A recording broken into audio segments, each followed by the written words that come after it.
All right, today we're diving into a blueprint that could completely change Sri Lanka's relationship with water. We're talking about moving away from this constant cycle of disaster and towards a future of really smart, resilient design. So let's get right into it. You see, for so many people in Sri Lanka, the monsoon isn't just, a rainy season. It's a crisis that comes back every single year, almost on schedule. And this isn't some random act of nature. It's a failure of planning that just keeps happening, almost like a terrible subscription service that you literally can't cancel. So, let's start by unpacking what this catastrophe actually looks like on the ground. Because it's a cycle that's become so predictable, it's tragically routine. I mean, for decades, this has been the reality. The monsoon arrives, the rivers swell up, families have to leave their homes, and then eventually some temporary relief shows up. But here's the thing, that so-called relief never actually solves the root problem. It's really just a Band-Aid on a massive wound, and everyone just waits for the next monsoon to rip it wide open all over again. But it really doesn't have to be this way, right? This cycle can be broken. And to see how, we just need to look at how other countries have dealt with the exact same kinds of challenges. And the biggest strategic shift that's needed is to move away from this reactive crisis management, waiting for disaster to strike and then scrambling to clean up the mess.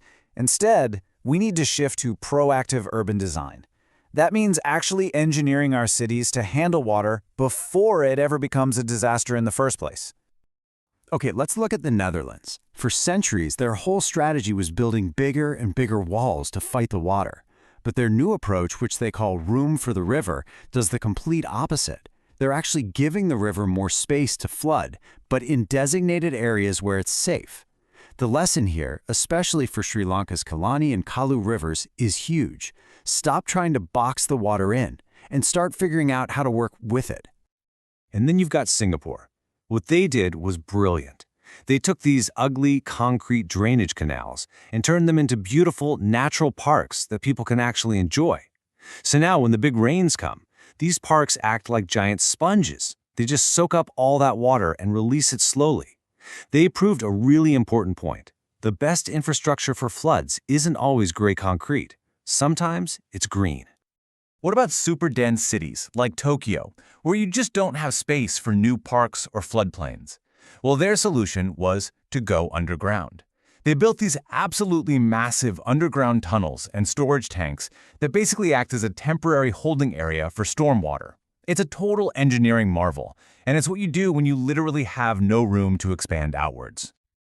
So that begs the question, right? If all these amazing, world-class solutions exist, why hasn't Sri Lanka just done them? And the answer is pretty surprising. The country actually has good plans on paper. The problem isn't a lack of engineering know-how. It's something else entirely. And this is the real heart of the issue. It's what's called the enforcement gap. You have rules that say no building in high-risk red zones, but in reality, there's widespread illegal construction. There are rules that say land needs to be able to absorb water, but in reality, we see rapid, uncontrolled paving everywhere. Rules for 30-meter buffer zones along rivers just ignored. So the plans are there, they exist, but nobody is making sure they're actually followed. And that brings us to the most crucial point of all. This isn't an engineering problem. It's a governance problem. It's a failure of institutional discipline, a failure of will. And a key reason for this lack of discipline is a political culture that some call land for votes. Essentially, politicians might promise to make illegal settlements in dangerous flood zones official in exchange for votes. This kind of thing just completely undermines any attempt at safe urban planning, and tragically, it puts the most vulnerable people right in the path of danger. Okay, so now that we've identified the real problem, what does a real solution actually look like? Well, let's zoom in on a specific, tangible blueprint that's been designed for the Metro Colombo area. The central concept is called the Metro Colombo Sponge Corridor. And the idea is pretty simple but powerful.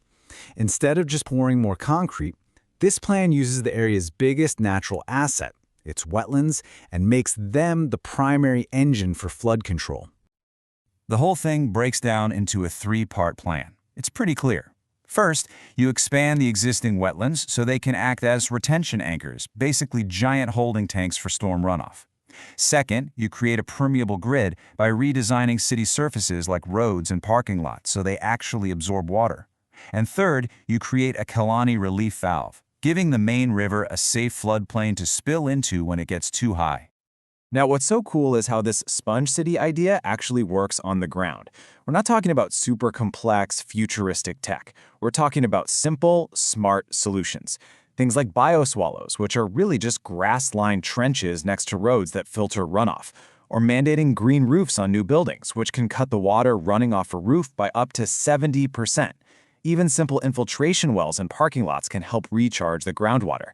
It's all decentralized, but it's incredibly effective when you put it all together. And you know, one of the biggest game changers here could be the roads themselves. Think about it. A normal asphalt road is basically a waterproof sheet. 80 to 90% of the rain that hits it just runs right off into the storm drains. But a permeable sponge road, it absorbs almost everything. So, how does it actually do that? Well, a sponge road is way more than just what you see on the surface. Underneath, there's a really deep base of crushed stone that has tons of empty space in it. This creates a sort of hidden underground reservoir. Get this, just 1 kilometer of a road like this can store over 1.5 million liters of rainwater. That takes an enormous amount of pressure off the city's entire drainage system. So look, the technology is there. The blueprint is clear. Which brings us to the final equation. At this point, this isn't really a technical decision anymore. It's become an economic one, and you could even say an ethical one. What you're looking at here is a big number. That's the estimated value, in US dollars, of the flood protection that Colombo's existing wetlands already provide every single year, for free. It's just a stark reminder of exactly what the city is throwing away every single time one of these wetlands gets illegally filled in and paved over. And this might be the most powerful argument of all, especially when it comes to the economics. Study after study has shown that for every single dollar you invest in this kind of preventative, resilient infrastructure, you save up to $7 in disaster recovery and cleanup costs later. So you see, this isn't an expense. It's one of the smartest, highest return investments a country could possibly make. Which really just leaves us with one final thought. The blueprint is there. The technology works. The economic argument is a no-brainer. The only variable left, the only thing we don't know, is whether the political and institutional will is there to actually make it happen.